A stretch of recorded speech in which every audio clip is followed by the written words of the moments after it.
আসসালামু আলাইকুম ওয়া রাহমাতুল্লাহি ওয়া বারাকাতুহু। আসলে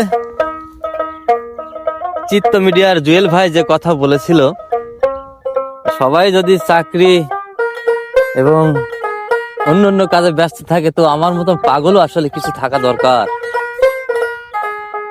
দেখুন আমাদের প্রাণের কৃষক, আবার এগুলো গোবরের সার বলা হয়।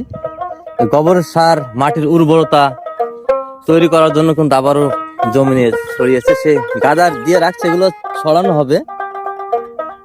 তো এখানে আবার কৃষি অফিসাররা এই সারকে জৈব সার নামে একটি সার তৈরি আছে, সেটা কিন্তু আপনারা ব্যবহার করতে পারেন, কিন্তু এটা একদম ন্যাচারাল, আমাদের গরুর পেট থেকে বেরিয়েছে, সেটাই কিন্তু আমার কৃষক কিন্তু এই যে এটা ছড়িয়ে দিবে।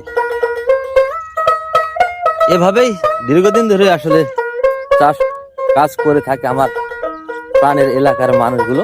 সেই চিত্রই আজকে আপনাদেরকে আসলে দেখানোর চেষ্টা করছি। শীতের কোনো এক সকালে শিশিরে ভেজা সোনালী ধান দেখতে পাচ্ছেন।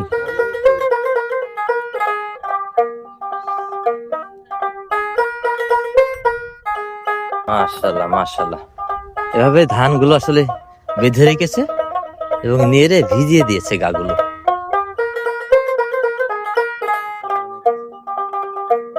পরিবেশ দেখানোর চেষ্টা করলাম আমি আপনাদেরকে আমার নিজের মাঠ থেকে। অবশ্যই আপনারা এই চাষ না বুঝে কেউ কখনো কোনো চাষ করতে আসবেন না।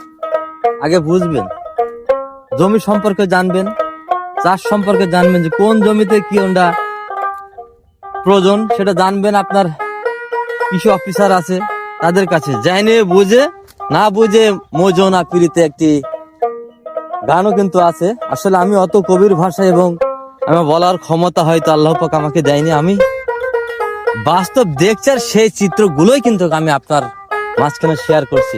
অবশ্যই আপনি জেনে বুঝে একটি জমি তৈরি করবেন এবং সেখান থেকে চাষ যদি আপনি করে থাকেন তাহলে হয়তো ঠকবেন না। সবাই ভালো থাকবেন।